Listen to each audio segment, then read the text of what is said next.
Hey friends, I'm Jennifer LaGuardia, your life coach, always here with you to be your encouraging voice.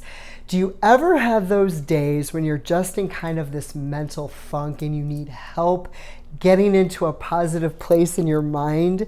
So there's a few thoughts I wanted to share for bringing sunshine into your headspace. Being a kind and loving person, looking for every opportunity to show love and kindness is one of my most favorite, most effective ways for getting into a positive place in your mind. It's such a high for me. It gets me in an instant happy mood, smiling at people, even perfect strangers. Going out of your way to show kindness in any way can revolutionize someone's state of mind. I am all about the random acts of kindness. This kind of energy is so very contagious, and it not only has the power to make someone's day a little brighter, but it inspires them to go out of their way to show love and kindness to someone else. Ultimately, I think our absolute greatest purpose on earth is being a conduit of love and light. And when you go out of your way to try and be that for others, it's an automatic deposit of that energy back into yourself. So this next one, I'm a work in progress for sure.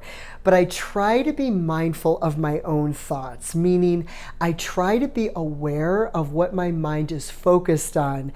It's a beautiful thing to get lost in thought if those thoughts are uplifting to your soul. But if the thoughts trigger depression or anything that puts you in a negative space in your mind, I call it kryptonite.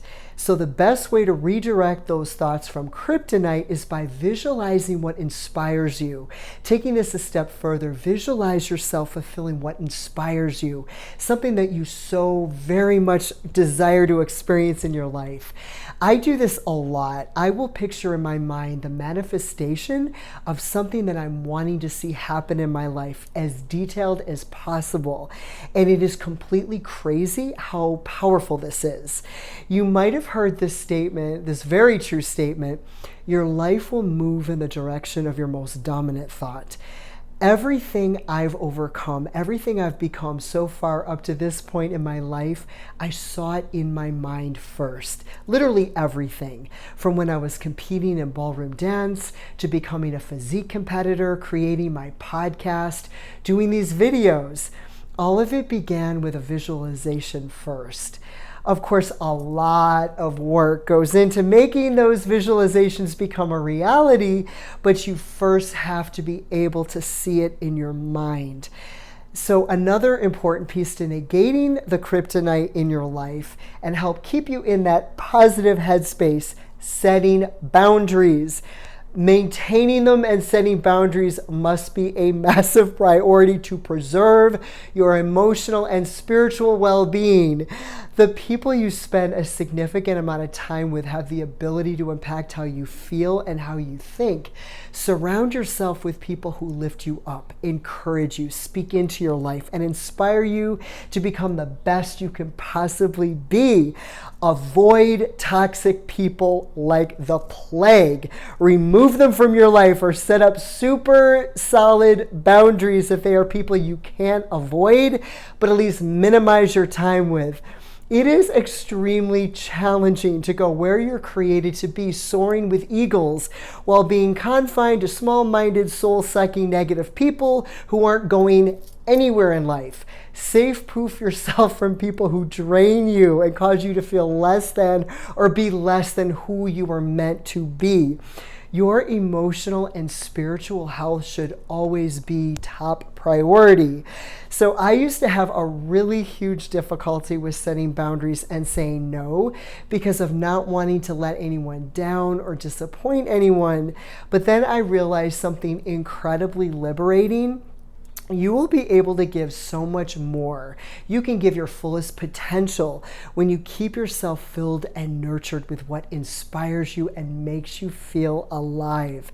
This takes strategic prioritizing, saying yes to what is absolutely necessary and no to what isn't.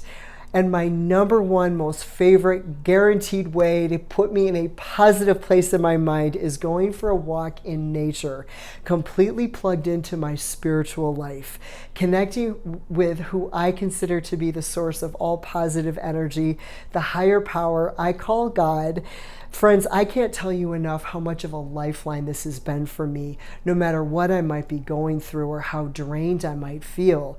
The time I spend out for a walk with God in nature is the one thing just guaranteed will make me feel uplifted, help me to get clear in my head, and where I feel that divine presence the most. So my prayers are centered in gratitude and always begin with thanking God for all the ways I'm blessed throughout the day, thanking God for all the people I'm grateful for, the things I'm grateful for, and out of this flows this remarkably positive energy that I can just keep giving and giving in abundance. And then sometimes after that, I'll just talk to God, like I'm talking to a best friend, conversations from the heart. And sometimes I just do a walking meditation, just meditating on all the positives in my life or something creative that I'm working on while just out walking. I know this is really weird, but for me, I can focus better when I'm out walking as opposed to physically being still. I know for some, meditating while being very still in a quiet place is very therapeutic. Whatever works for you. Meditation and prayer are truly lifelines for staying positive no matter what is all going on around you. I'm sending you guys so much love right now and endless, ginormous virtual hugs. And as always, I hope to be an encouraging voice along your journey. So please follow me on Instagram or subscribe to my YouTube channel or subscribe to my podcast on Apple Music, Spotify, or Amazon Music. Awakening Hope with Jennifer LaGuardia. God infinitely bless you all and all those you hold close to your heart.